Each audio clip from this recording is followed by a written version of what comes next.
SER Podcast.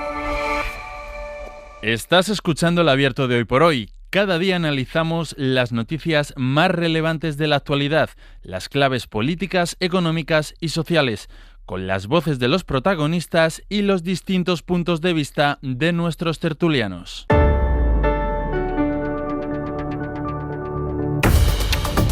Venga, vamos con el tiempo del Abierto. Creo que es la primera vez desde hace semanas, unas cuantas semanas ya, que estoy tan acompañado. Elisa de la Nuez, bienvenida. ¿Qué tal? Buenos días. Ruth Ferrero, hola Ruth. Hola, buenos días. Bienvenida. Y José Enrique Morrosi, ¿qué tal? Muy buenos días. Esto es un lujo asiático. Hombre. Parecemos el Consejo de Ministros. Estamos Todos ya pulsados. vueltos de vacaciones y al pie del cañón. Bueno, vamos a hablar, sí, enseguida de las decisiones que se van a adoptar hoy, de lo que implican en sí mismas las decisiones y del mensaje que envían estas decisiones. Pero antes, quiero saludar a Lara Contreras. Ella es directora de Influencia, Programas y Alianzas de UNICEF España, la Agencia de Naciones Unidas para la Infancia. Lara Contreras, muy buenos días. Hola, buenos días. Revisaba esta noche varias documentación y veía que hace 6-7 días aproximadamente ustedes denunciaban la situación de inseguridad, de precariedad, incluso de insalubridad en la que se encontraban pues, muchos menores, cientos de menores en Ceuta. Así que lo primero es preguntarle por el contexto. ¿Ha cambiado algo la situación de los menores desde entonces? Bueno, la situación de Ceuta era inabarcable para la propia ciudad y las cosas van muy poco a poco. Es verdad que la semana pasada, sobre todo en el caso de las niñas, se empezaron a afiliar y a buscar centros para garantizar su protección porque estaban en las canchas que habían organizado los vecinos, con toda nuestra valoración para su trabajo, pero no tenían las garantías de protección, ni de alimentación, ni de salud, ni nada, pero los niños siguen siendo uno de los temas olvidados. Los niños estaban en la calle sin filiar y eso significa que no tienen ningún derecho reconocido. Uh-huh. ¿Tienen ustedes algún dato? Esta es una de las cosas que más sorprenden porque han pasado pues casi un mes, ¿no? Y todavía nosotros no disponemos de él. Pero ¿tienen ustedes algún dato más o menos fiable de cuántos menores hay en la ciudad? Un dato que sea aproximado, que sea realista. No tenemos un dato aproximado porque, como digo, hay niños y muchos de ellos están escondidos que no se han identificado. Entonces, realmente datos no tenemos. Es verdad que se hablan ya de 2.600 niños y niñas en Ceuta, pero creemos que puede haber más niños porque, repito, en las calles, en el polígono del Tarajal o en el monte o incluso en la propia playa del Trampolín había niños que no se habían reconocido como niños. Y también muy importante que aunque se están filiando no están pasando por el procedimiento garantista, que significa que tienen que pasar por una entrevista, que tienen que ver qué vulnerabilidades tienen o garantizar su interés superior. ¿Qué quieren hacer esos niños? Uh-huh. Ustedes están trabajando en Ceuta desde hace ya días. Acudieron a poner en marcha, por ejemplo, unas unidades de atención a la infancia migrante. Entiendo que esas unidades, o al menos una de ellas, ya está operativa.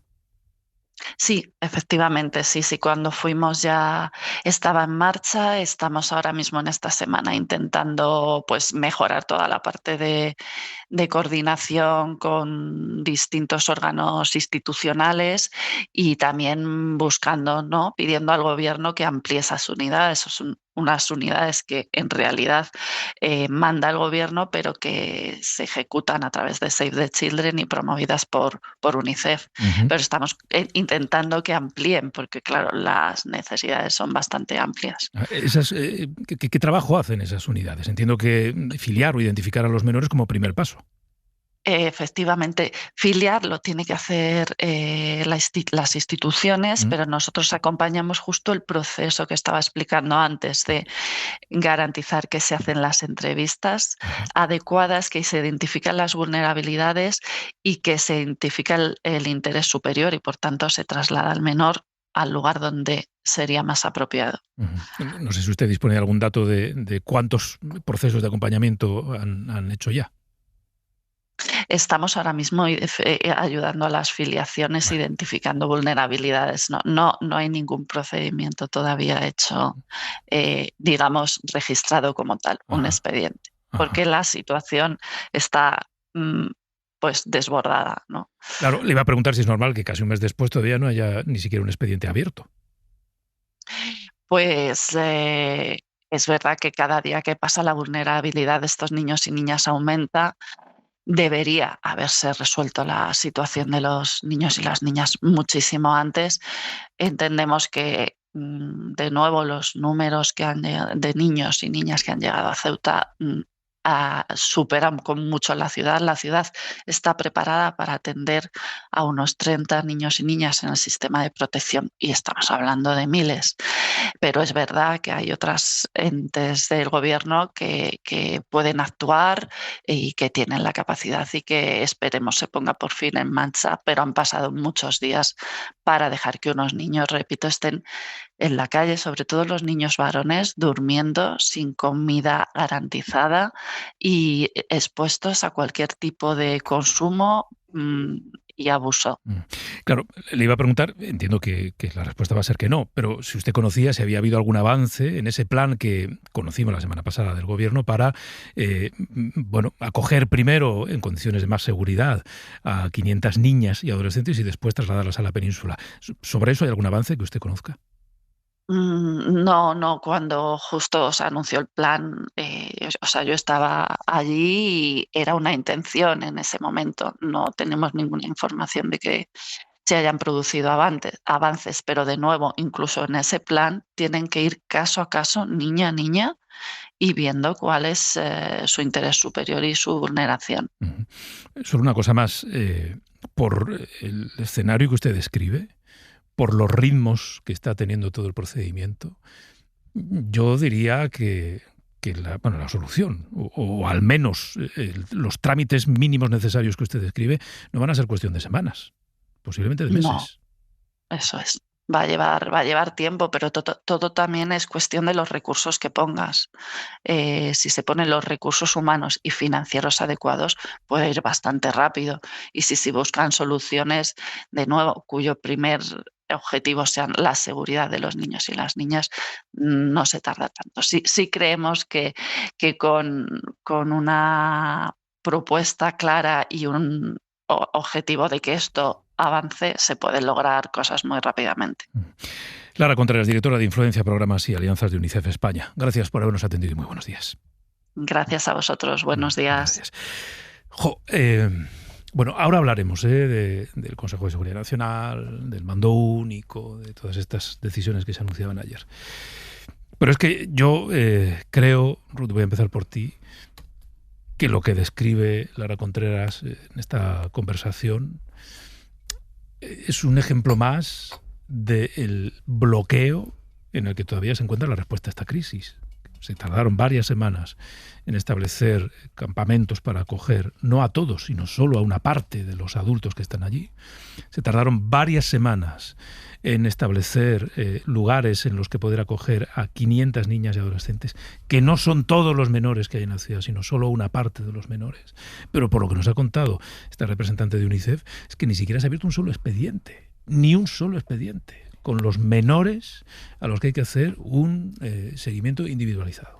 Sí, el proceso de filiación lleva un tiempo. Una vez que se hace la filiación y se clasifica, digamos, entre comillas, a las personas que han llegado por edad, por origen, por necesidades, es cuando se comienzan a abrir los expedientes. Pero fíjate que a mí esto me recuerda mucho a la crisis de gestión de la crisis humanitaria del año 2015, con la llegada de los flujos procedentes de la guerra de Siria, que muchos hablaron de crisis migratoria, de nuevo, de manera errónea, en mi opinión. Fue una crisis de gestión de esos flujos de personas refugiadas. Y ahora nos encontramos con una nueva crisis de gestión. Las estructuras administrativas no son capaces de responder en una situación de emergencia con la suficiente rapidez como para atender a todas estas personas que estaban ahí. No entraré ahora en las causas, ¿no?, de la llegada, pero a las personas que están ya en Ceuta, con algo que parece que un país como España sí que tiene capacidad para hacer, que es ese despliegue de abrir campamentos, de abrir letrinas, de proporcionarles una situación digna mientras se van resolviendo y se van poniendo en marcha esos procedimientos. Y esto es algo que deja en evidencia que ha habido una dejación por parte de las autoridades en relación con este tema. Yo creo que pensaron que el que, como decían las autoridades gubernamentales, la buena relación con Marruecos no había que tensarla y que Marruecos aceptaba a todas las personas migrantes inmediatamente de vuelta. Es verdad que muchas volvieron, pero la cuestión aquí es qué pasa con las personas que tienen derecho a solicitar el asilo y con los menores extranjeros no acompañados. Y es ahí donde parece que todo este proceso, además de externalización de la gestión humanitaria, que está externalizada en estas ONGs del tercer sector, no ha sido dotada con los suficientes recursos. Y esto es falta de previsión. Esto es falta de previsión por parte del ministerio afectado, que es el Ministerio de Migraciones. Claro, fíjate, voy contigo, Elisa, luego con Monrosi. En el fondo, lo que estaba diciendo esta representante de UNICEF es que lo que falta son recursos. Es decir, falta gente, por tanto, unidades de atención a los menores migrantes, que puedan acelerar los trámites y, por tanto, el procedimiento. Eso no lo puede dar la ciudad de Ceuta. No tiene capacidad. Objetivamente, no tiene ninguna capacidad de atender los requerimientos, incluso administrativos, que supone atender a 2.500, 3.000, 4.000 menores. No se sabe cuántos son. Es que seguimos sin saber cuántos son. Por lo tanto, puesto que Ceuta no puede, y esto es una obviedad, pues le corresponde al Estado echar una mano, ¿no? Que supongo que es lo que las ONGs como UNICEF, pero no solo, le están diciendo al Ministerio. Oiga, venga más gente para acá, porque la ciudad, que tiene capacidad para atender a 30 menores, es incapaz de atender a 2.500, 3.000 o 4.000. Elisa. Sí, yo creo que es muy interesante, ¿no? Yo te oía cuando venían para acá y efectivamente lo que es muy llamativo es que existiendo las herramientas jurídicas para efectivamente atender, como también dice Ruth, una crisis de gestión de enormes proporciones, porque esto es lo que es, aparte de otras consideraciones, no se pongan en marcha justo hasta que el gobierno y su presidente vuelven de vacaciones, ¿no? Es decir, hay otra cosa también muy interesante. No sabemos ni siquiera en este momento, después de 25 días, cuáles son las dimensiones reales, ¿no? ¿De qué estamos hablando? ¿De cuánta gente estamos hablando? ¿De cuántos menores? Esto ya es muy llamativo porque han pasado 3 semanas, que es lo primero, ¿no? Ir al terreno y decir de qué estamos hablando, entiendo yo. Y lo segundo es, puesto que es una crisis de circunstancias o que excede clarísimamente la capacidad de gestión y las competencias, ¿no? Porque estamos hablando de una ciudad autónoma, no tiene competencias en prácticamente nada. Evidentemente tienes que acudir a los mecanismos que tienes previstos y que se te han pedido, que yo creo que esto también es muy importante. Desde el día siguiente el presidente de Ceuta dice, oiga, aquí hay unas circunstancias extraordinarias, ayúdenme ustedes con los mecanismos que están previstos en la normativa jurídica y que se activan nada menos que 25 días más tarde, ¿no? Yo creo que esto es muy grave y sobre todo la sensación que tengo también, creo que en la línea de Ruth, es que no sé en qué estaban pensando, si esto se iba a resolver solo, si efectivamente pues la gente se iba a olvidar, si Marruecos los iba a coger de vuelta. No sé en qué se estaba pensando cuando la realidad, yo por lo menos me dedico a leer el Faro de Ceuta, era la que era, ¿no? Y se estaba diciendo desde el terreno, oiga, esto es una crisis de gravísimas dimensiones y no la podemos abordar solos. Por tanto, la situación me imagino, la percepción de me han dejado tirado, así de claro lo digo, que pueden tener las autoridades de Ceuta y la población de Ceuta, yo creo que es muy, muy llamativa y espero que a estas alturas se pueda de alguna forma, como diría, pues paliar esa situación. Pero claro, las 3 semanas que han pasado, han pasado. Monrosi.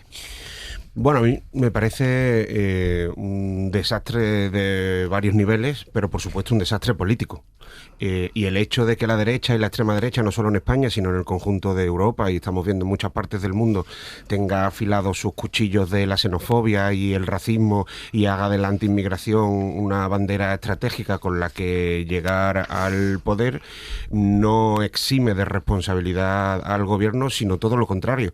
Precisamente porque este es un tema especialmente sensible en un momento como en el que estamos, un tema absolutamente crítico, porque se empieza a popularizar otra vez pues ese lenguaje de odio que nos recuerda a otros tiempos y que equipara a las personas migrantes con enfermedades con patas, con violadores, con criminales, con terroristas, con invasores. Precisamente por todo eso El gobierno debería haber estado a la altura.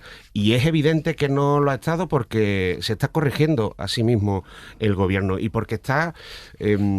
yo creo que dando todos los pasos que le vienen bien al Partido Popular y a Vox en esta materia.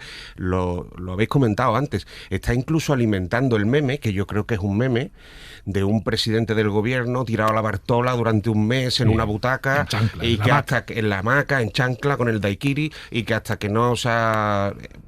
Todos sabemos cómo funciona la política, todos sabemos que un presidente del gobierno evidentemente no vive así sus vacaciones y que un presidente del gobierno no está desconectado ni un solo día. Eso es evidente. Pero claro, cuando resulta que coincide la llegada del presidente del gobierno a Madrid y la vuelta a la actividad política en el Congreso y en el Consejo de Ministros para que de verdad el gobierno parece que se ponga al frente y a liderar esta crisis desde un punto de vista ejecutivo y tome medidas, algunas de ellas reclamadas por la Ciudad Autónoma de Ceuta desde el día 1, pues evidentemente alimenta ese meme. Y también es un desastre político porque la situación que se vive en Ceuta, que sí es insostenible por muchas cosas, las imágenes que se proyectan desde ahí, que es de miles de personas desesperadas, absolutamente desesperadas, hacinadas, durmiendo en la calle, sin capacidad para acceder a los servicios más básicos desde un punto de vista humanitario, como asearse o tener un sitio para hacer sus necesidades o tener garantizado agua y comida diariamente. Evidentemente esto pone en bandeja a la extrema derecha y a la derecha trasladarle a los ceutíes y al conjunto de la sociedad española el relato facilón de la invasión, el miedo y el crimen. Yo creo que el gobierno está asumiendo ahora, con las decisiones que está tomando, que no se ha tomado lo suficientemente en serio esta crisis. El ministro Puente creo que tardó 48 o 72 horas en asegurar que esta crisis ya había resuelto. Otra crisis resuelta por Pedro Sánchez, dijo en sus redes sociales. Eso lo dijeron a las 48 o a las 72 horas. Pero tuvieron que pasar 18 días, tú lo mencionabas antes, para que pusiesen carpas y literas, para que niños y niñas no durmieran a la intemperie. Han tenido que pasar 25 para que nos digan ahora que efectivamente un mando único, esto lo dice el gobierno ahora, un mando único ayuda a gestionar mejor y a coordinar mejor los recursos y el trabajo entre administraciones. Y las últimas cifras oficiales que tenemos por parte del gobierno, que también lo comentaba Elisa, lo último que sabemos, una comparecencia a la que fuimos los periodistas del ministro del Interior, nos dijeron que habían entrado 72.000 personas y que se habían marchado 70.000 y que solo quedaban en Ceuta 2.000 y que por tanto la situación no estaba desbordada. Bueno, estamos viendo, acabáis de entrevistar a la portavoz de UNICEF, de que esto evidentemente no es así. ¿Y cuál es la conclusión? Pues que tenemos una situación en la que la derecha y la extrema derecha tienen muy claro su discurso, criminales, invasores, enfermedades, violadores, hay que echarlos a todos, donde sea, contra su voluntad, grandes o pequeños, mayores, niños, ancianos, todos, aunque no quiera Marruecos, al mar si hace falta. ¿Y enfrente qué tenemos? Pues tenemos la duda, el no saber qué hacer, el no atreverse a trasladarle a la ciudadanía española y a sus socios europeos la única solución posible a esto. La única solución, ¿cuál es? Es evidente que una crisis de este tamaño, que ya es humanitaria ante todo, pero también social, no la puede resolver un territorio de 20 kilómetros cuadrados. Tienen que implicarse todas. Si Ceuta es españolísima, pues todas las administraciones del Estado, incluyendo las comunidades autónomas gobernadas por el Partido Popular y Vox, tendrán que implicarse en echarle una mano a Ceuta. Esta movida de Ceuta con su pan se lo coma, pero ¿esto qué es? Vivimos en el continente más rico del mundo, en uno de los países más ricos de ese continente y en el que evidentemente no solo nos sobran recursos para acoger como se merecen y tramitar las situaciones de estas personas, sino que incluso hay sectores económicos estratégicos clamando porque no tienen mano de obra. Por tanto, el gobierno con su dejación de funciones, y acabo, creo que lo único que ha hecho es facilitarle el discurso antimigratorio a la derecha y a la extrema derecha. Es verdad. Esto es cierto, que durante todo el mes de agosto, de manera constante, prácticamente todos los días del mes de agosto, ha habido ministros en Ceuta. Esto es verdad, esto es un hecho. Es decir, han estado sobre el terreno. Eso ha hecho que la gestión de la crisis haya sido más eficaz. Pues en algunas cosas posiblemente y en otras hay dudas. Hay serias dudas, ¿no? Porque algunas decisiones han llegado tarde. Hoy mismo O sea, la semana pasada se anunció que se iban a instalar, digamos, campamentos en varias localizaciones. Hay 2 que se han puesto en marcha, pero no hemos vuelto a saber más sobre los otros que siguen siendo necesarios, ¿no? Porque sigue habiendo gente que duerme en los montes, que duerme en la playa, que duerme en las calles. Ruth. Bueno, sí, el tema del mando único parece evidente que llega tarde. Lo que pasa que a mí me parece que se está confundiendo la terminología entre lo que es el mando único, que es de una mayor coordinación interministerial y interterritorial con las comunidades autónomas, como se apuntaba, con algo que yo he estado escuchando estos días, que era la declaración del estado de alarma o el estado de excepción para el caso de Ceuta. Bueno, esto no entra en la ley.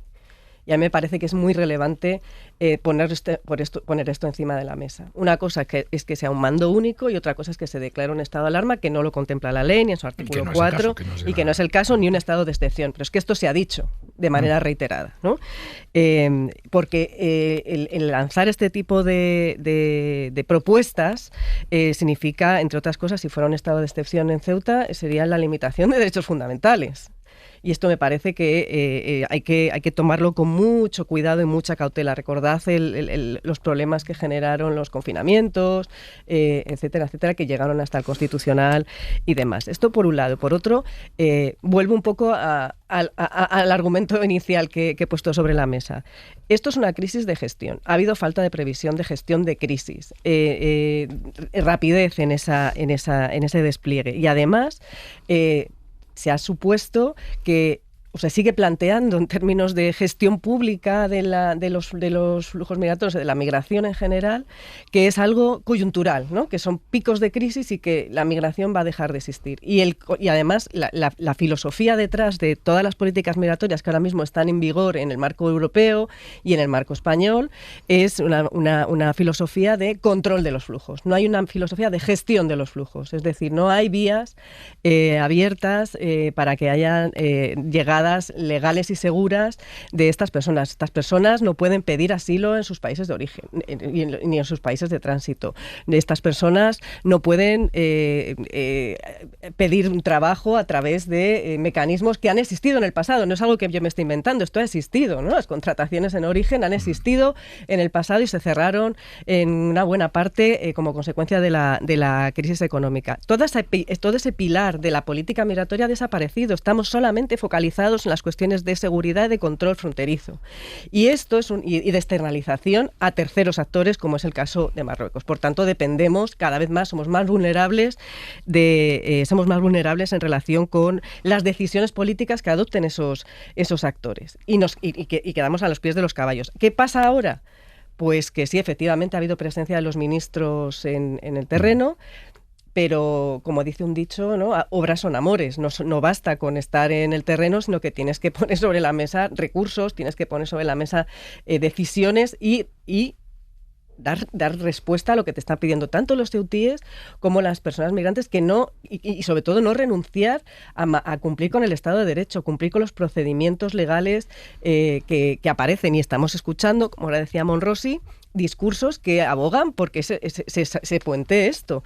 Y además se hace en función de una normativa europea que está incluida en el Pacto de Migración y Asilo de la Unión Europea, que el día 12 de junio del año 2026 declaraba a Marruecos como país seguro. Sí, ¿no? sí, sí. ¿Y esto qué significa, no? Porque esto también me parece que es relevante que se ha explicado. ¿Qué significa que es un país de origen seguro? ¿Significa que no se puede dar asilo a los marroquíes? No, eso no, porque tiene que ser expedientes personalizados. Significa que no es un tercer país seguro. Es decir, tú no puedes devolver a Marruecos a personas que no son de Marruecos. Como se ha hecho con las personas marroquíes que atravesaron la frontera a finales del mes pasado.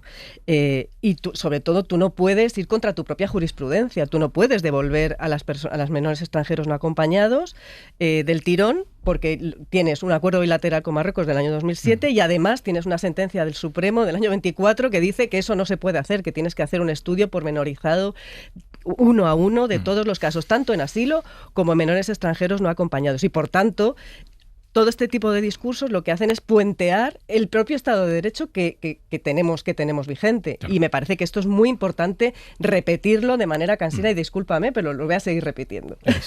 Sí, yo quería volver un poco sobre el tema que has comentado, ¿no? La presencia de varios ministros a lo largo del mes de agosto, que da la sensación de que han ido un poco, para tranquilizar, entre comillas, de que realmente sí que había una presencia, una involucración del gobierno, pero como también habéis dicho, claro, una cosa es ir allí, dar buenas palabras, decir que vamos a hacer cosas y luego que pasen las cosas, ¿no? Yo creo que eso además genera frustración, porque si vas para allá y dices, sí, no se preocupen, se lo voy a arreglar, voy a hacer esto, y eso no pasa, pues obviamente la sensación que puedes tener es, esto es una especie de maniobra de comunicación, de que estemos tranquilos, pero realmente no se están adoptando las medidas, ¿no? Yo creo que también es interesante en relación con la seguridad nacional. Estaba ahora repasando la ley. Claro, no es solo un mando único, es movilizar muchos recursos de muchas administraciones para precisamente atender una situación que clarísimamente excede, como bien habéis dicho, de las posibilidades que tiene la ciudad autónoma. Por tanto, no es solo un mando único, es que a partir de ahora se supone vamos a movilizar muchos más recursos, entiendo que de todo tipo, por supuesto materiales, también humanos, para atender esa situación. Eso es lo que prevé la ley. Claro, lo que es inexplicable es que eso pase 25 días después. Esto es lo que no se entiende. Y con respecto a las cuestiones que dice Ruth, totalmente de acuerdo. Evidentemente, somos un Estado de Derecho, tenemos que respetar una serie de procedimientos, pero de nuevo, volviendo a lo que nos decía la persona de UNICEF, es que claro, para respetar esos procedimientos necesitas gente. Lo que no va a pasar es por arte de magia. Entonces, si tienes que hacer todos esos procedimientos, respetar el Estado de Derecho como debe ser, lo que no puedes es estar 3 meses esperando a que llegue allí gente para que lo haga, ¿no? Porque es totalmente incompatible el discurso con la realidad y la capacidad de gestión. Luego voy contigo, Monrosi. Es verdad que para respetar un procedimiento tienes que primero poner en marcha el procedimiento. Pues lógicamente. Y eso, de momento, en algunos ámbitos, por ejemplo con los menores, no ha ocurrido. Es que hasta la semana pasada, hasta que el gobierno anunció que tenía un plan para esas 500 niñas y adolescentes, hasta la semana pasada estaban siendo atendidas por los vecinos del Príncipe en una especie de campamento improvisado en ese barrio, para que no estuvieran desprotegidas en la calle, para que tuvieran una mínima atención. No ya ONGs, las asociaciones de vecinos. Y es la semana pasada cuando el gobierno interviene y dice, esto no puede seguir así, tenemos que darles un espacio digno a estas 500 niñas y adolescentes, y además ponemos en marcha el proceso para que puedan ir a la península. Van a pasar meses, por lo que nos ha contado la representante de UNICEF, hasta que eso pueda ocurrir. Queremos pulsar también el sentir empresarial de la ciudad. Hoy se lo van a trasladar al ministro. Vamos a conversar con la representante del tejido empresarial de Ceuta y seguimos en el tiempo del análisis.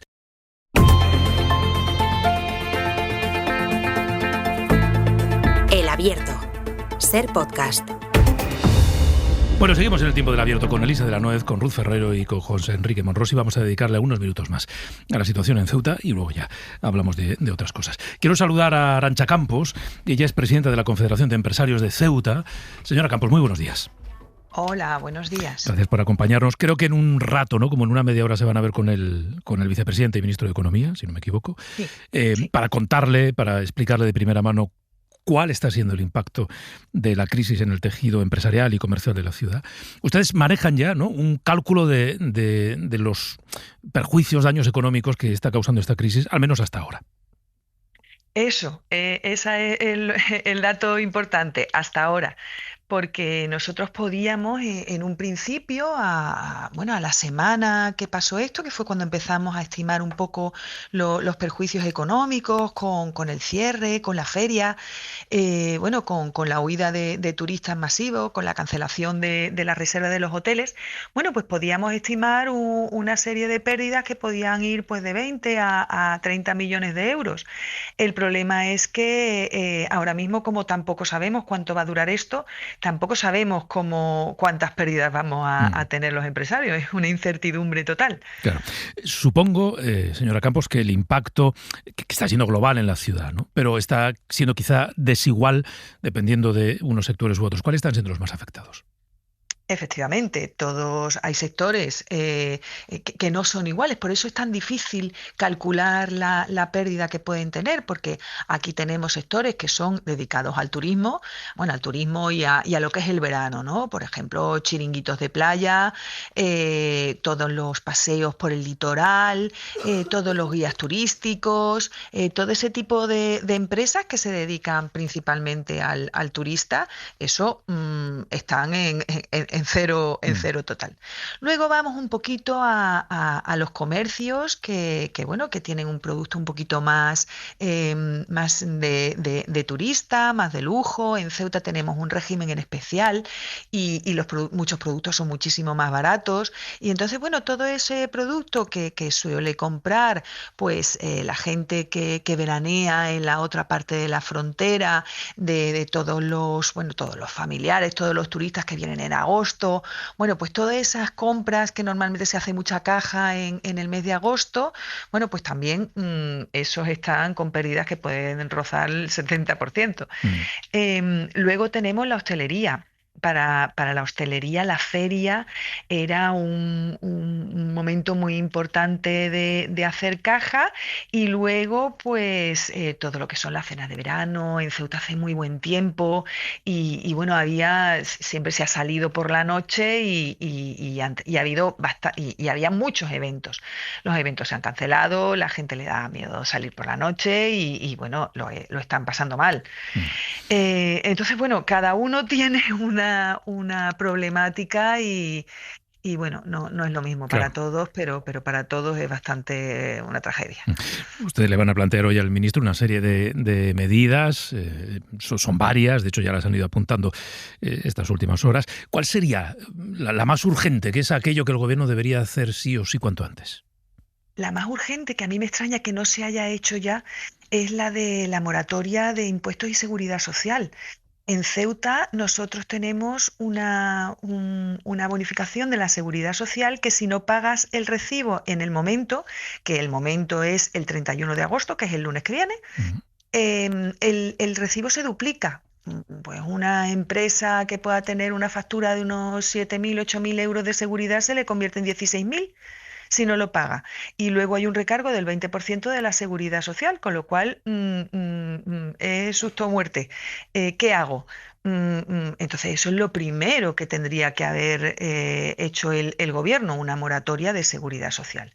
Luego ya seguimos pensando en todo lo que tiene que pagar una empresa. Pues tiene que pagar sus alquileres, tiene que pagar a sus proveedores, tiene que hacer frente a todos sus vencimientos. Pues una ayuda directa para poder ir haciendo frente a todo eso. Luego, los que tienen créditos, los que tienen pólizas, una moratoria también en ese sentido. Y ya por último, una medida que pensamos que en Ceuta ahora mismo es imprescindible, que es el de la seguridad privada. Que pueda el gobierno pagar seguridad privada a aquellos que no pueden ahora mismo hacer frente a la seguridad de sus negocios, a la seguridad de sus urbanizaciones y a la seguridad que tienen que gastar, pero que es sobrevenida. Porque hasta ahora no tenían ningún tipo de problema. Y es verdad que esta crisis tiene una dimensión mayor de la del 2021. No sé cómo la vive usted o qué actividad tenía entonces, pero, en fin, seguro que nos puede decir cómo se recuperó el tejido empresarial y comercial de aquella crisis, que, insisto, en dimensión fue menor, pero que también tuvo un impacto en la ciudad. Pero esa crisis no fue como esta. Fue un problema de niños, fue un problema fue otro tipo de problema. No había esta inseguridad que hay ahora mismo por la calle, no hay toda esta gente que está dando vueltas por la calle sin tener dónde ducharse, dónde dormir, dónde hacer sus necesidades, que muchos tienen dinero pero otros no tienen dinero. Se se calculan, lo que se va diciendo, que están repartiendo 6.000 y 7.000 bandejas de comida. Entonces, ¿cuánta gente hay aquí? Es como si uno va a un sitio turístico y se encuentra que todos los turistas que hay, que no puedes andar por la calle, resulta que esos señores no sabes de dónde vienen, han entrado ilegalmente, no han pasado un filtro, porque cuando uno va a un país extranjero, pues le hacen ahora mismo un ESTA, un ETA, tiene un pasaporte, está documentado, no sé. Tiene una realidad, pero ahora mismo es que no sabemos la realidad de todo el que se cruza con nosotros por la calle. Y hasta ahora no se han oído problemas más que de violencia entre ellos, pero ya empiezan a haber actos de violencia contra la población de Ceuta y eso va a suponer un problema y grave. Pues Arantxa Campos, presidenta de la Confederación de Empresarios de Ceuta, en un rato. Le dejamos ya, tiene que preparar esa reunión con el ministro Carlos Cuerpo. Gracias por habernos atendido. Muchas gracias a vosotros. Gracias. Bueno, esta es otra dimensión, Monrosi, que tiene que ver con la vida de los ceutíes, ¿no? Estos días una colega, Carmela Ríos, que es de allí, bueno, que muchos de ustedes sigan en Twitter, en X. Yo es que soy de la vieja escuela, le sigo llamando Twitter a X. Bueno, está contando cuál es la sensación con la que viven los ceutíes, ¿no? Y yo creo que en la descripción que hacía la presidenta de la Confederación de Empresarios de Ceuta, todos podemos entender esa imagen gráfica de estamos en una ciudad en la que hay cientos o miles de personas que deambulan por la calle, que van, que vienen, que no tienen un lugar al que ir, porque sigue habiendo cientos de personas, o miles, no sabemos, que no están siendo atendidas en esos centros de acogida. Sí, y yo creo que tiene que ver con lo que comentábamos antes de la popularización, casi en cualquier lugar del planeta, la popularización, como hace ya años, de un mensaje muy concreto sobre la población migrante. Un mensaje absolutamente deshumanizador que despoja a las personas migrantes de cualquier derecho o de cualquier condición asociada a la del ser humano o a la de cualquier persona de nuestro entorno y la convierte en un problema, en una amenaza, en un foco de miedo. Lo decía ahora tu entrevistada, y yo creo que, bueno, pues es muy sintomático de la realidad que empieza a vivirse y de por qué yo argumentaba al principio que la dejación de funciones, la tardanza, la falta de liderazgo y de gestión del gobierno central están poniéndole en bandeja al Partido Popular y Vox su brochazo gordo, ¿no?, de antimigratorio con claros tintes xenófobos y racistas que, insisto, lanza mensajes muy machacones, pero muy nítidos, muy claros y que llegan muy rápido a la gente. Son invasores, son criminales, son enfermedades, son un riesgo para nosotros. Y decía esta persona, hasta ahora las situaciones de violencia solo han sido entre ellos, pero ahora ya algunos vecinos de Ceuta empiezan a sufrir también estas situaciones. Lo que nos están trasladando las fuerzas y cuerpos de seguridad del Estado y los datos de los juzgados es que las situaciones de mayor violencia, por ejemplo, la han vivido o la están viviendo a lo largo de las últimas semanas las niñas marroquíes. Sí. Las niñas migrantes que entraron por la frontera el 30 y el 31 y que en algunos casos se ha demostrado ya y se ha constatado y hay denuncias y hay investigaciones en curso que han sido agredidas sexualmente. Claro, el Partido Popular, recuerdo una comparecencia de Cuca Gamarra, salió rápidamente a equiparar, ¿no?, inmigración con violaciones, con agresiones sexuales. Pero cuando se dio cuenta el Partido Popular que la mayor parte de las agresiones sexuales documentadas o que están en curso en investigación afectaban a precisamente niñas inmigrantes, se ha dejado de hablar de esto. Por eso yo creo que la situación de hacinamiento, de falta de salubridad evidente, en la que estaríamos cualquiera de nosotros. No hace falta ser una persona inmigrante para, si te dejan abandonado a tu suerte en una playa, en un monte o en una carretera a la intemperie, sin tener acceso a medicamentos, a sanidad, a higiene, a comida y a agua, todos enfermaríamos y todos asaltaríamos supermercados si no tuviésemos nada para comer durante días. Y esa situación, ese escenario que está viviendo Ceuta, pues le pone muy fácil al Partido Popular y a Vox decir a la gente: ¿veis lo que traen esta gente? Esto es simplemente ruina, tenemos que estar aterrorizados y a esta gente lo que hay es que expulsarlo. Y yo creo que entre todas las cosas que tiene que explicar el gobierno ahora que arranca el curso político y van a pasar 8 ministros por el Congreso de los Diputados, veremos a ver cuándo pasa el presidente del gobierno también para explicar qué es lo que ha pasado, porque aquí hay muchas cosas, aparte de la migratoria, y evidentemente componente fronterizo, también de política exterior respecto a Estados Unidos, Israel, respecto a Marruecos, por supuesto la vergüenza de la Unión Europea. Pero una de las cosas que yo creo que debe hacer el gobierno de manera urgente es salir y explicar ¿Cuál es el plan? Intentar dar ante este mensaje de miedo alguna certeza, alguna certidumbre a la población ceutí y a la población española en su conjunto sobre qué va a pasar la semana que viene o qué va a pasar dentro de un mes. La situación va a ser mejor, y yo creo que hablar de eso y dibujar esos escenarios es imposible si no se dice la verdad. Y la verdad es que Ceuta, un territorio de 20 kilómetros cuadrados, no tiene capacidad para hacer frente a esta situación. Y que si Ceuta es española, pues cuando aquí pasa algo en Sevilla, en Cádiz, en Pontevedra o en Oviedo, la provincia de al lado y la comunidad autónoma de al lado le echa un cable y le echa una mano. Y si Ceuta es españolísima, que ahora estamos con lo de que Ceuta es españolísima, pues igual de española supongo que cualquier otra provincia, pues el conjunto del Estado tendrá que estar a disposición de dar salida a esa situación que desde un punto de vista humanitario es denigrante para las personas que están sufriendo absolutamente desesperadas esta situación y que vienen huyendo de guerras, de conflictos, de hambrunas, de violencia política. Para esas personas absolutamente denigrante, pero que se está convirtiendo también en una situación insoportable para los ceutíes y en un auténtico polvorín en manos de la derecha y la extrema derecha, que está creciendo en todo el mundo gracias al mensaje facilón antimigratorio. Vamos a parar 2 minutos y a la vuelta terminamos ya de cerrar el análisis en torno a Ceuta a partir de otra cosa que va a ocurrir hoy, que es la comparecencia de Margarita Robles en el Congreso.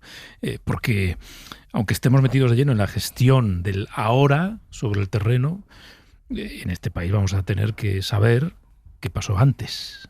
Es decir, cómo llegó a producirse la entrada de 80.000 personas en Ceuta, si la inteligencia española lo vio venir, si lo vio venir, si avisó a quién avisó, cuándo avisó, y si no lo vio venir, cómo no lo pudo ver venir.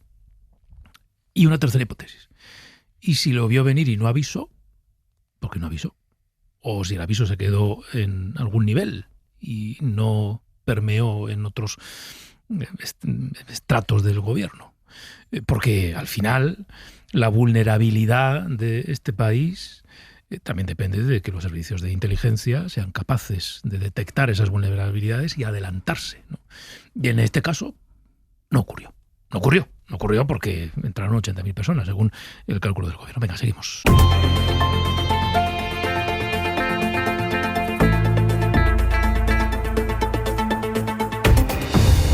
Y con Elisa de la Noe Ruz Ferrero y José Enrique Monrosi, venga, vamos a cerrar el capítulo de Ceuta. A partir de lo que va a ocurrir hoy en el Congreso, os pido casi una ronda rápida. La comparecencia de Margarita Robles, dejaba yo planteadas algunas preguntas que son muy relevantes, porque nos sitúan en el escenario previo a que estallara la crisis, ¿no? En los primeros momentos, cuando todavía no conocíamos la dimensión. O sea, sí conocíamos la dimensión del asalto, pero no conocíamos todavía cuánta gente se había quedado y los problemas que se iban a derivar de ese contexto. Durante unos cuantos días aquí analizábamos si hubo o no un aviso previo. De hecho, aquí en la SER le contamos que el CNI avisó, ¿no? El Ministerio de Interior siempre ha insistido, y aquí la palabra es relevante porque en la palabra se refugian, que no hubo ningún informe del CNI. No, era la palabra, no ha habido ningún informe. Nosotros lo que contamos en ese momento es que hubo avisos. Pero el caso es que esto no ha terminado de aclararse definitivamente. No sé por qué sospecho que tampoco os va a quedar claro en la comparecencia de Margarita Robles en el Congreso. Ojalá me lleve una sorpresa. Pero yo sí que creo que es relevante, Elisa, esta reflexión sobre qué papel han desempeñado los servicios de inteligencia de este país para adelantarse a la amenaza. No, sin duda, ¿no? Tú lo decías muy bien, es que aquí hay muchas preguntas que nadie ha contestado. Entonces, la primera, obviamente, es si el CNI era consciente de esta situación y se avisó. Claro, que avise con un informe con membrete del sello del Ministerio es absolutamente irrelevante. Sí se avisó a las personas competentes porque no se hizo nada, y si no se avisó, ¿por qué no se avisó? Es decir, es que no hay forma. Yo creo que aquí hay un tema muy interesante que es esta continua, patada para adelante para intentar eludir responsabilidades, ¿no? Así de claro lo digo. Es decir, vamos a ver, aquí hay unos ministerios que son competentes, entre otras cosas, del tema de la inteligencia. Bueno, pues si eso no ha funcionado por las razones que sean, no porque el CNI no ha avisado o porque se avisó y no se hizo nada, aquí tiene que asumirse unas responsabilidades, ¿no? Porque otra cosa también que me parece fascinante de toda esta crisis es que aquí todo el mundo se dedica a echar balones fuera y esto no es cosa mía y esto es cosa tuya. Esto lo hemos vivido en otras crisis, desgraciadamente, pero claro, esta es una crisis, esto lo escribí ya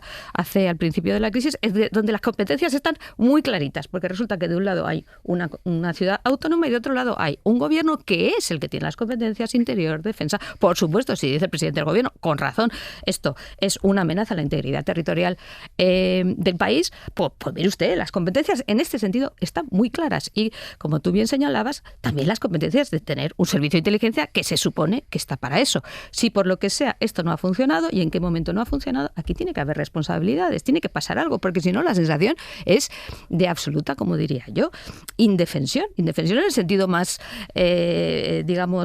conciso de no soy capaz de, frente a una amenaza exterior, como evidentemente ha supuesto la integridad territorial por parte de Marruecos con lo que ha pasado, yo ni siquiera soy capaz de preverlo. Esto a mí me llamaría mucho la atención en un Estado, una democracia avanzada de la Unión Europea. Entonces, como no creo que eso haya pasado, me gustaría saber, en primer lugar, como tú bien decías al principio, que hay unas explicaciones que dar y no me vale el que, la culpa nunca es mía, que si no me lo han dicho como me lo tenían que decir, que si esto es un tema de otro ministerio, porque a los ciudadanos hay que darles alguna explicación de algo tan grave como lo que ha pasado. Ruth.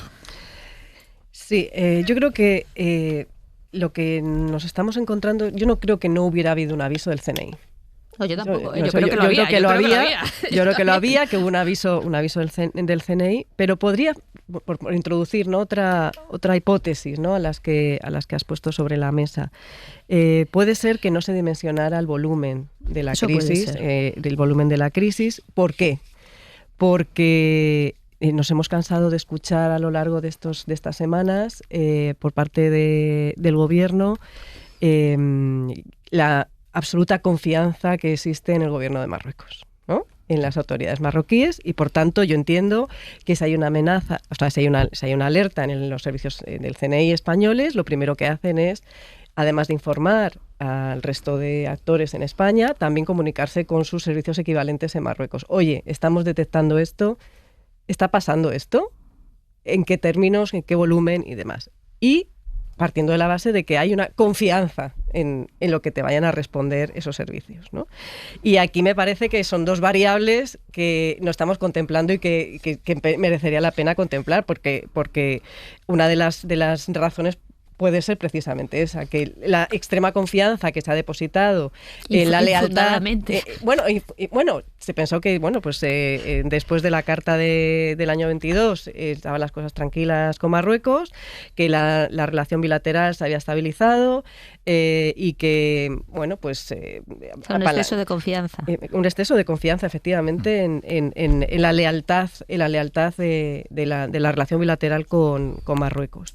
Y a mí me parece que puede ir por ahí la cuestión. Claro, esto no lo pueden decir en las comparecencias de esta forma. Okay. No se puede decir de esta manera. No es que nos fiamos demasiado en los servicios secretos marroquíes. Que nos han engañado, vaya. No podemos decir eso, porque entonces pondríamos en peligro, pondría al gobierno en peligro de nuevo la relación con Marruecos, porque estamos un poco intentando no pisarle los callos a Marruecos para que no lance, digamos, otra instrumentalización como la que vimos el 31 de julio de personas con mucha necesidad en propio Marruecos, ¿no?, que muestran, digamos, toda esa desigualdad y esa situación de vulnerabilidad de una buena parte de la población magrebí, especialmente de los jóvenes, y lanzarlo de nuevo contra Ceuta y Melilla y no ser capaces de reaccionar. Eso por un lado. Y por otro lado, otra de las hipótesis es que efectivamente dimensionaran la amenaza y, como se ha estado diciendo en medios marroquíes, no se detuvo eso porque podrían haber habido muchos muertos, ¿no?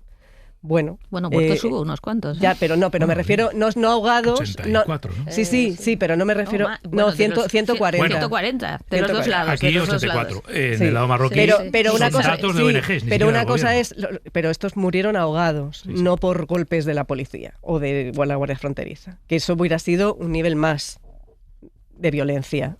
contra estas personas. Entonces, todo esto, yo me temo que esto no se va a aclarar, como decía la Monrosi, no se va a aclarar en las comparecencias, ¿no?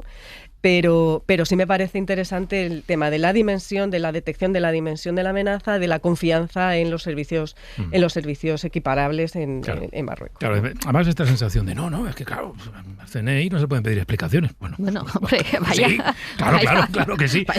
Que son espías, ¿cómo lo van a...? Bueno, ya, pero forman parte de una estructura de un Estado democrático. Un Estado de Derecho, yo no digo que me digan quiénes son los espías, pero por lo menos saber. ¿No, sí, Monrosi? Totalmente. Sí. Venga, un minutillo, que ya vamos a cambiar. Muy rápido, sí. Sobre el CNI, claro, hemos escuchado a la ministra de Defensa ya en las últimas semanas defender, ella es la responsable jerárquica directa, evidentemente, defender el trabajo de los servicios de inteligencia. Y no la hemos escuchado en público, pero sabemos que en defensa defienden en privado que efectivamente, como estáis contando aquí en la SER durante todo el verano y como ha comentado Ruth ahora, los servicios de inteligencia, de la manera que sea, sí alertaron de que las cosas habían cambiado en Marruecos y de que la frontera estaba en un peligro superior al de otras veces. Claro, pero luego tenemos al ministro del Interior diciendo que eso no es así. Uh-huh. Que no tenían ninguna información al respecto. O sea, tenemos al Ministerio de Defensa deslizando que sí había información y al Ministerio de Interior diciendo que no había información. Luego tenemos al Ministerio de Asuntos Exteriores diciendo que el trabajo de Marruecos y la coordinación con el gobierno marroquí es ejemplar, sigue siendo ejemplar. Da igual lo que vean vuestros ojos, sigue siendo ejemplar, nos dice Exteriores. También tenemos al ministro de Exteriores y al de Justicia y al de Interior diciendo que ni una sola de las personas que cruzaron el día 30 va a poner un pie en la península. Pero tenemos al Ministerio de Infancia diciendo, oye, igual en una ciudad colapsada como Ceuta, no estaría de más que algunos de los colectivos más vulnerables, como son las niñas marroquíes no acompañadas, podamos atenderla con los recursos del Estado. Por tanto, ¿qué espero que ocurra en las comparecencias del Congreso de los 8 ministros durante la próxima semana? Pues lo mismo, este batiburrillo. 8 versiones. Por tanto, 8 versiones, ¿qué creo que debería ocurrir y que es urgente y que me parece incomprensible que ya no haya ocurrido? Pues que sea el presidente del gobierno de nuestro país el que salga y explique todo lo que tiene que explicar. ¿Qué pasa con Marruecos? ¿Podemos seguir confiando en una vecindad relativamente estable o sana en un país como Marruecos al que le hemos entregado ni más ni menos que es nuestra responsabilidad histórica con el pueblo saharaui, al que hemos dejado absolutamente vendidos? ¿Qué pasó con el CNI? ¿De verdad el CNI no supo ver que vía Instagram, Facebook o mensajes de Telegram se estaba convocando y se estaba haciendo correr la voz en Marruecos de que la frontera de Ceuta y del Tarajal estaba abierta? Y sobre todo, ¿qué va a pasar a partir de ahora? ¿Qué tenemos que decirle más allá del choque anecdótico, ¿no?, y directo con la neofascista de Meloni? ¿Qué tenemos que decirle a nuestros socios europeos respecto a la gestión de Ceuta? ¿De verdad vamos a condenar a Ceuta y vamos a condenar a las miles de personas que malviven en Ceuta, en las calles de Ceuta, los próximos meses a esta situación? ¿O vamos a decirle a nuestros socios europeos que si somos un país que fue capaz en cuestión de semanas de acoger a 350.000 refugiados ucranianos que huían de la guerra, también tenemos capacidad para acoger a 5 o 10.000 personas que huyen de otras guerras de África? Pues yo creo que todas esas preguntas, mucho me temo, me las seguiré con atención, pero mucho me temo que las comparecencias del Congreso no la van a resolver y por tanto sigo ansiando las explicaciones del presidente del gobierno al respecto. Que eso es llamativo también, ¿no? Antes lo comentábamos a micrófono cerrado. ¿Alguien se imagina que una crisis similar y Ruth decía, oye, fronteras exteriores de Europa, Polonia o Grecia, en una crisis similar, los primeros ministros de Polonia o de Grecia, los presidentes, no comparecen durante un mes ante su opinión pública, quiero decir, ¿no?, ante su país? Pues no parece muy creíble. O ante el Parlamento. O ante el Parlamento, sí. Bueno, que es una manera de comparecer ante el país. Yo, si me permites, hay un hecho diferencial en relación a cómo se ha tratado este tema en Frontera Sur con lo que ha pasado, lo comentaba Ramón Rossi, con Ucrania. Y es el nivel europeo. Para la mayor parte de los europeos, Rusia representa una amenaza y, por tanto, todo lo que es un resultado de una acción de la Federación Rusa, como fue esa invasión de Ucrania, es asumible, ¿no?, en la recepción de todas esas personas que huían de la guerra, mientras que cuando sucede en Frontera Sur, la percepción por parte del resto de los socios es muy diferente. Yo esto lo he testado en diversos foros y cuando tú sacabas en esos foros la cuestión de la amenaza en la frontera sur, se andaban andanas los finlandeses, por supuesto, los polacos, los alemanes, porque no consideran que Marruecos sea una amenaza para la seguridad de Europa. Y esto es algo que también ha dejado sobre la mesa esta crisis en Ceuta. Lo solo que está la frontera sur en términos de solidaridad europea. Déjame que añade una cosa. ¿Dónde está von der Leyen? O sea, ¿por qué no ha venido? O sea, en el sentido de, o Antonio Costa, me da igual. Bueno, von der Leyen fue, cuando tuvo lugar en el año 21 una apertura de fronteras por parte de Turquía de sirios, von der Leyen estuvo en la frontera de Grecia. Desde el primer minuto. Fíjate, ni siquiera le pido que vaya a Ceuta. Pero es raro que, vamos a ver, si el presidente del gobierno no va, tú estás dando un mensaje muy claro de cómo tú, que eres el presidente del gobierno, está viviendo esa crisis. Es muy difícil pedirle a la presidenta de la comisión que haga algo que no hace el presidente del gobierno. El presidente fue.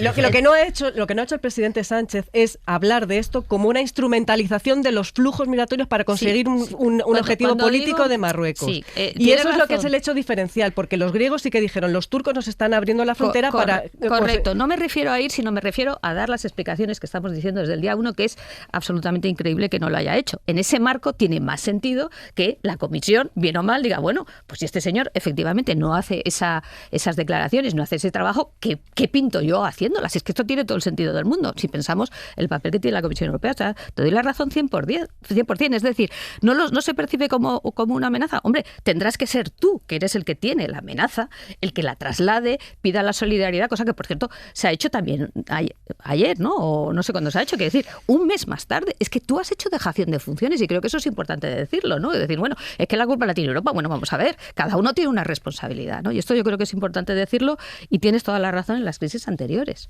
Bueno, hablemos del ático. Hablemos del ático porque en el fondo... Chao pescado. No hacerlo sería en el fondo dar por buena la estrategia que sigue Ayuso con ese chao pescado. Que decir, aquí ya está. La historia está cerrada, no da para más. Y no es verdad. No es en absoluto verdad. Esta historia no está cerrada, no hay chao pescado que valga, porque, en contra de lo que viene sosteniendo la propia presidenta de la Comunidad de Madrid y algunos de sus consejeros, sobre esta historia sigue habiendo más dudas que certezas. Sobre algunas preguntas las dejamos planteadas esta mañana. ¿Quién decide comprar ese ático? ¿Por qué se decide que sea ese ático y no otro? ¿Por qué se decide que sea un ático? ¿Por qué no se compra un local? Bueno, comprar. ¿Qué carajo? Ni siquiera había que comprar. ¿Por qué no se busca un local de los que dispone la Comunidad de Madrid? ¿Sí? O se alquila, o se busca otra sede de las que tiene vacías la Comunidad de Madrid. Quiero decir, es tan relevante el gasto en el que incurrió una empresa pública sin expediente, o al menos sin expediente conocido, que no hay chao pescado que valga. Evidentemente, en el propio interés de Díaz Ayuso está intentar que este asunto quede zanjado ya. Pero no lo va a estar. Hasta que la propia Comunidad de Madrid, a través de Planifica Madrid, dé las explicaciones que tenga que dar. Si es que las da. Ayer, digamos que lo que pretendía, yo creo, Díaz Ayuso es no entrar en la confrontación con Núñez Feijóo, que en esa entrevista del fin de semana de Europa Press le marcaba mínimamente el camino de, oye, pues tendrán que explicar por qué compran este local, decía Núñez Feijóo. Pero en todo caso, yo sí que creo, Rosy, que esta historia que deviene en una crisis de imagen y reputación para Díaz Ayuso no está cerrada.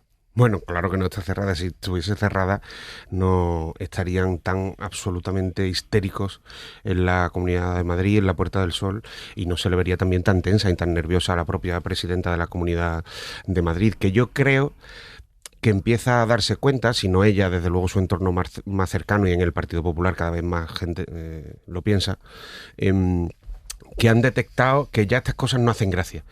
Que durante un tiempo las barbaridades estas y las tonterías de las frutas y no sé qué operaba, y que ahora, por ejemplo, pues lo del pescado, el pescado no se lo traga ya, no se lo traga mucha gente.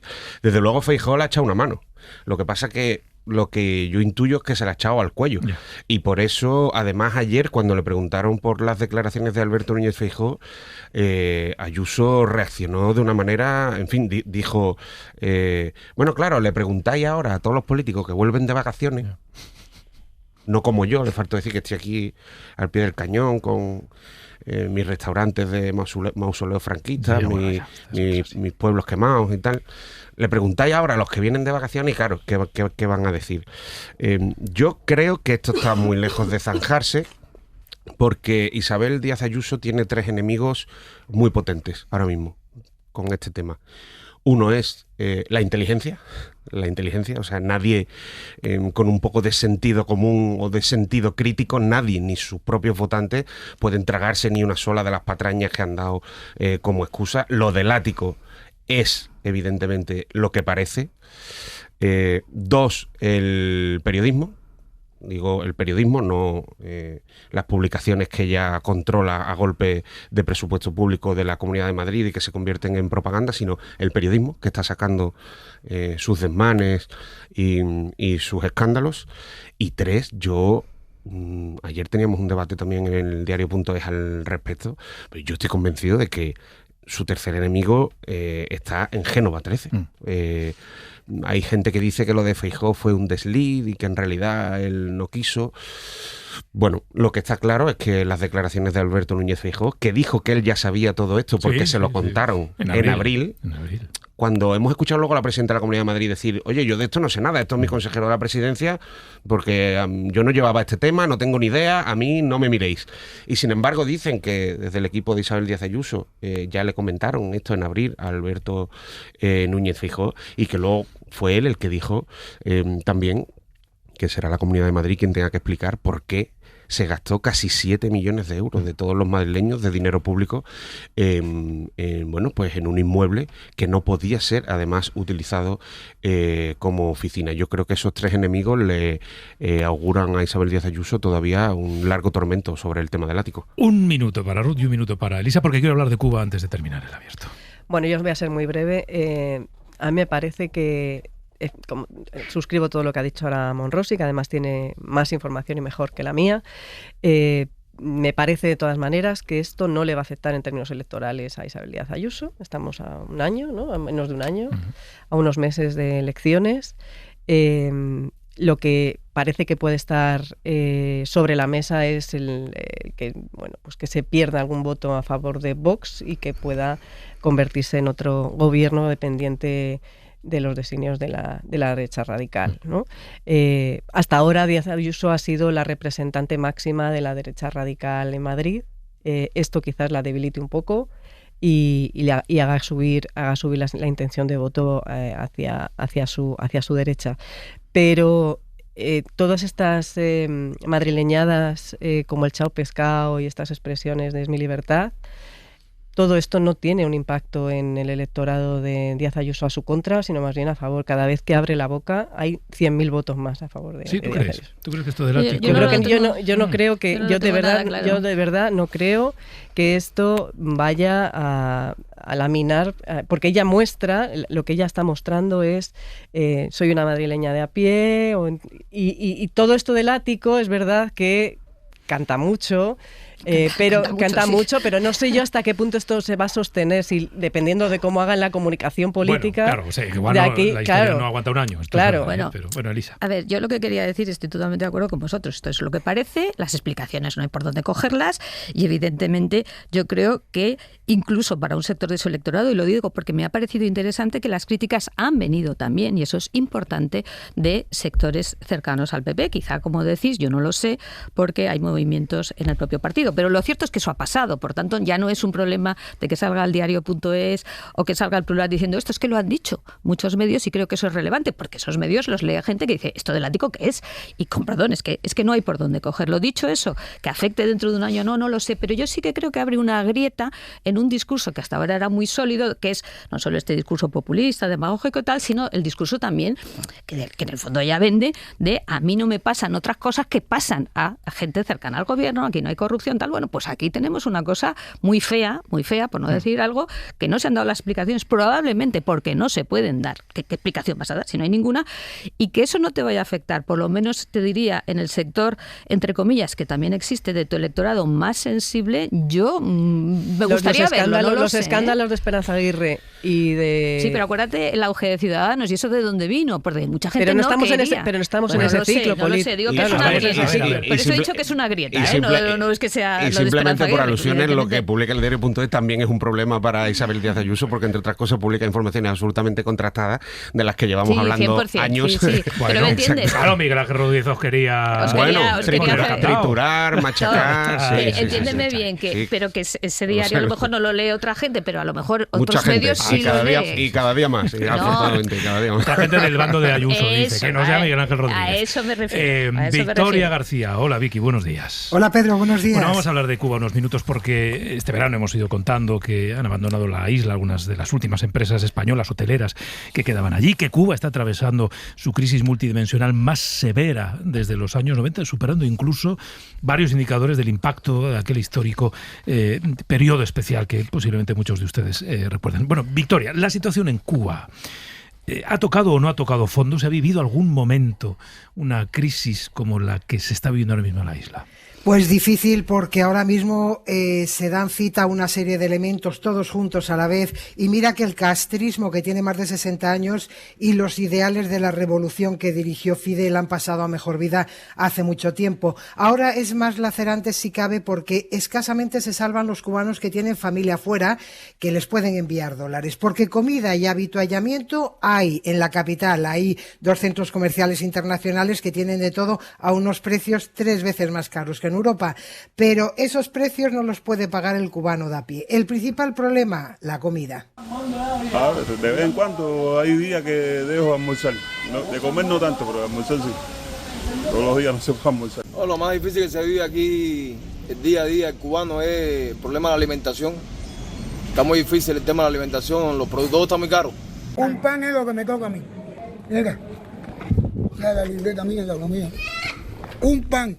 Eso en cuanto a alimentos, Pedro, pero la universidad también está cerrada, los colegios solo funcionan unas horas y los de proximidad porque no hay carburante para el transporte, así que los profesores tampoco trabajan y tampoco cobran. Primero se te pierden los horarios porque vives en función de cuándo vas a tener electricidad. Para la vida cotidiana es una verdadera pesadilla, en el sentido de que tienes que modificar todos tus hábitos. Lo mismo estás cocinando en la madrugada si te llega la electricidad, que estás lavando, porque la vida doméstica sigue. Y de la dinámica laboral ni te cuento. Está teniendo, por ejemplo, en la ciudad de La Habana, sectores de la ciudad alternándose, ¿no? Básicamente, apagones de 18 y 20 horas. Y además de eso, toda la escasez de combustible genera otra serie de problemas, incluso un poco más serios. Escuchábamos, Pedro, ahí a los profesores, pero da igual, profesores, médicos, ingenieros, y lo que en un momento de la historia fue la joya de la corona cubana, la educación y la sanidad gratuitas, ahora ni lo uno ni lo otro. La sanidad, no hay medicamentos, no hay luz para los hospitales, no hay comida, y entonces los médicos cubanos, ¿qué dicen? Bueno, he tenido que subirme para el techo de la casa a ver si tengo un poco mejor de conexión. Tienes que alumbrar con un móvil, con el móvil de la doctora y con el móvil del paciente que hay para que te pueda inyectar. Eso es en caso de que haya el medicamento, porque casi siempre el medicamento tiene que llevarlo el paciente. Sí sé que en ocasiones se ha ido la corriente y han estado haciendo una cesárea y tuvieron que terminar de hacer la cesárea con un móvil. A veces no hay ni jeringuillas estériles, a veces no hay jeringuillas tampoco desechables. Y no damos nombres, Pedro, porque las personas con las que hemos hablado, aunque la maquinaria represiva del régimen es una de las pocas cosas que sí sigue funcionando casi como un reloj. Para los cubanos, el culpable para unos es el gobierno y para otros Estados Unidos. Ahora Trump hablando, y para mí Trump es un terrorista igual que Marco Rubio, porque el daño que le están haciendo es al pueblo humilde y revolucionario, que no tenemos que ver nada con la política, pero estamos sufriendo este pueblo por la guerra entre él y Díaz-Canel y Raúl, y entonces el pueblo es el que carga toda la culpa de lo que... Si la intervención es para pasividad, que venga la intervención. Y es para mayor logro, para mayor procesamiento y para mayor logro para los cubanos, que venga la intervención solamente, pero sin guerra. No, aquí lo primero que se debe cambiar aquí sería el gobierno. Bueno, nosotros que nos exiliaran. Sí, quiero irme al país. Sí, tengo un hijo, tiene 7 años, va a cumplir 8. No, para mi hijo en futuro criarlo en otro país, porque aquí en este país aquí no hay futuro ninguno. Lo primero que deben hacer es cambiar el gobierno. Nos decían que el mundo se ha olvidado de Cuba, que las guerras de Ucrania, la situación de Oriente Medio acaparan la atención y que como Cuba lleva tanto tiempo en una situación precaria, pues se ha cansado el resto del mundo de mirar hacia el Caribe. Claro, Estados Unidos, el gobierno de Donald Trump está apretando económicamente a la isla hasta asfixiarla. Bueno, de hecho, en algún momento el propio Trump pues, ha llegado a plantear un escenario como el de Venezuela, ¿no? Para tomar el control de la isla. Bueno, hablamos de problemas de suministro de crudo. En el mejor de los casos está recibiendo como un barco a la semana, cuando necesitaría muchos más para poder mantener operativas algunas infraestructuras. Estamos hablando de esta cosa que se llama blackout, que son apagones que afectan a toda la isla. Este verano ya hemos contado varios, pues porque no tienen, digamos, la capacidad de alimentar el sistema eléctrico. ¿Has recibido algún tipo de ayuda internacional, Vicky? Sí, ha habido, pero ahora te cuento, pero han sido 2 cargueros llenos de arroz que mandó China, Rusia también ha mandado carburante, pero fíjate, lo manda sin refinar. Cuba no tiene refinadoras, así que no los puede, refinerías, discúlpame, así que no los puede usar. Pero el resto de países han retirado casi toda la ayuda que enviaban por temor a represalia de Estados Unidos. Brasil y México, que son países, entre comillas, afines que han estado ayudando a Cuba, ha enviado barcos con ayuda humanitaria. España también ha enviado ayuda vía un mecanismo que hay de la ONU y Estados Unidos dice haber entregado 100 millones en ayuda humanitaria vía la Iglesia cubana. Pero al cubano de a pie no llega nada de nada.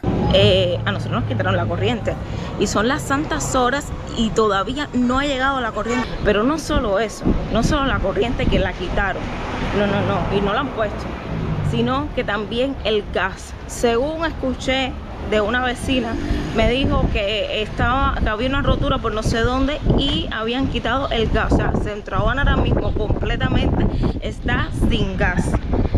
O sea, es un estrés vivir en Cuba que, mira, a veces yo trato de sacar lo positivo de las cosas, pero es que es demasiado. Obviamente, como no ha llegado la corriente, pues el agua no ha subido a los tanques, así de sencillo. Pues se concatenan unos problemas con otros en Cuba, Pedro. Bueno, a ver qué pasa, porque este es uno de los próximos objetivos de Donald Trump. Quiero decir que lo ha dicho, no estamos descubriendo nada. ¿Qué fórmula utilizará más allá de este ahogamiento al que está sometiendo a la isla? Bueno, pues ya veremos. De momento. Gracias, Vicky. Hasta luego. Un saludo, hasta luego. Se cumplen 6 meses del inicio de la guerra en Irán este viernes, que este es otro de los escenarios que abrió, en el que no consigue ningún avance. Ayer anunciaba esta operación de asfixia económica o de intento de asfixia económica de Irán, a ver si por ese lado consigue avanzar en una guerra en la que se metió, o en la que le empujó Netanyahu, y que en el fondo le ha llevado al desastre, porque Hormuz sigue cerrado, los precios de los carburantes están disparados, la luz veía hoy que sube un 40% de ayer a hoy, aquí, no digo en Cuba, aquí en España.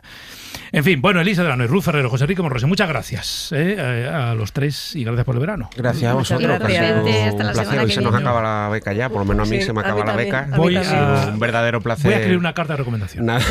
Sí, recomiéndanos. Un verdadero placer estos veranos aquí en la radio y un verdadero placer haber coincidido contigo. Igualmente. Muchas gracias. Ha sido un gusto. Gracias.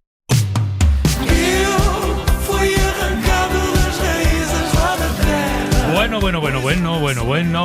que es martes y que hoy tenemos sorpresa. Bueno, no sorpresa porque le hemos contado. Tenemos muchas sorpresas. Primero tenemos versiones, ayer tuvimos la versión de gaita, hoy tenemos la versión de saxofón y trompeta, pero la sorpresa es que esta canción que ha sonado en el avance de todo el verano del portugués se llama Terra, del portugués Edmundo Inácio está aquí, la va a tocar en directo, vamos a hablar con él, muy fuerte a partir de las 10. Y a partir de las 10 también va a estar Bruno Galindo con Lo Imposible, que nos va a hablar de un personaje maravilloso que es el Vasco de la Carretilla, un personaje que lo ha convertido en el literario, pero que fue real, un señor que recorrió de arriba abajo y a lo ancho Argentina, empujando una carretilla. Luego, bueno, seguimos con José Luis Moro, que nos vende la moto como todos los martes. Hoy va a intentar vendernos un clásico de septiembre, los coleccionables. Yo no sé cuántos he empezado, la verdad, no he acabado ninguno. El de los Simpsons se me quedó marcadísimo, vamos. Y luego viene Yago Fernández con un pedazo de invitado para cerrar la temporada, que en Radar Z les descubrimos jóvenes que hacen cosas guay, y Javier, este chico, no te va a defraudar. Bueno. Lo vamos a tener aquí en el estudio y viene directo del campo. Del campo, bien. Bien. Bueno, pues tenemos programón, ¿no? Tenemos hoy está completísimo, ahora. completísimo. Sí, pues hasta luego. Hasta luego.